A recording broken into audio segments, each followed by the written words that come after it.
do you consider... Pure and simple. And everybody believes that? Yes, all people believe it. So do you consider white Zimbabweans to be Zimbabweans? Those who are naturalized and have citizenship, yes. Those who've been living there for years and years and years? But historically. Right. Historically, the people who've they been have a debt. Contributing to farming, historically they have a debt to pay. Yes, the land, they occupied the land illegally.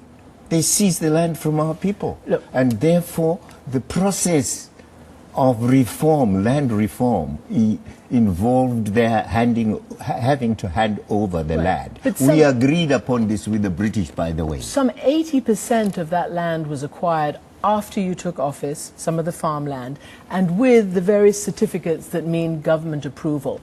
Why are these people being hounded out of the country? Why are they being they are not being hounded off their land then? No, they are not being hounded out of the country at all. Those who are in industry, in manufacturing, in mining are not being... The farmers I'm talking about. Why is that wonderful farmland, and why are they being... What are you talking about? We are getting land from them, and that's all. They are not being hounded out of the country. Not at all. They're being hounded off their land? Not of their land. It's not theirs. Our land. Even though they bought it? Even though they bought it with the certificates of approval from the government?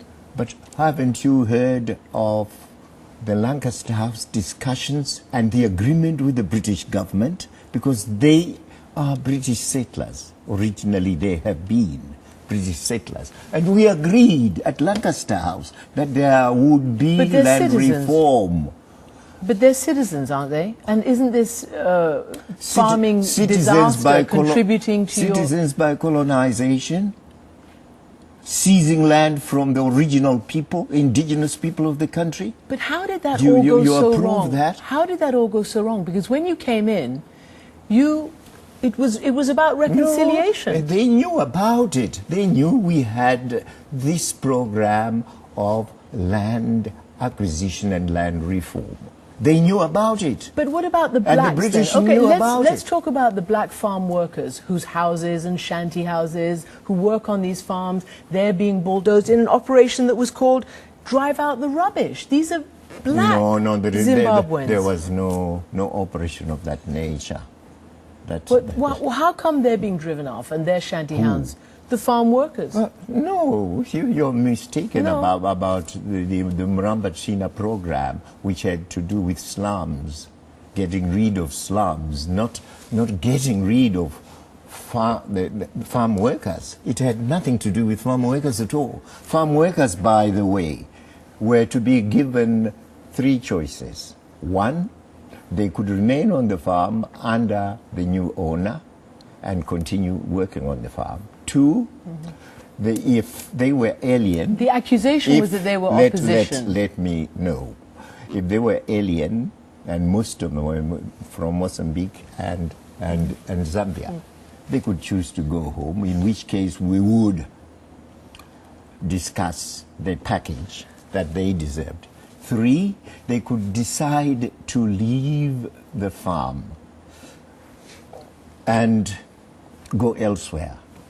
And also, if they wanted to get resettled, we could resettle them. Mr. Mugabe. Under our program of resettling. The fact is, though, that the country has pretty much plunged into a pretty dysfunctional state by all international indicators. My question is, do you regret that some 4 million people have left in the last 3 to 5 years? I don't know about those numbers. But do you regret? Because these are the brain drain. These are the people who've helped make Zimbabwe the success that it was. Because of the economic situation, people are bound to leave any country. And they have not just left my country, they have left other countries as well to go to Britain, Australia, and other places. Let me ask you a question about... And at the moment, they are coming back home anyway.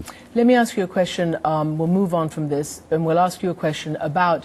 You heard what Archbishop Desmond Tutu said. That's nonsense. It's just devilish talk. Devilish talk? Yes. Do you he not... doesn't know what he's talking about, the little man. The little man, he's a Nobel Peace Prize winner. Oh, come on. He's a liberation fighter too. What South liberation? Africa. No, of course. You don't know what his status in the ANC amounts to.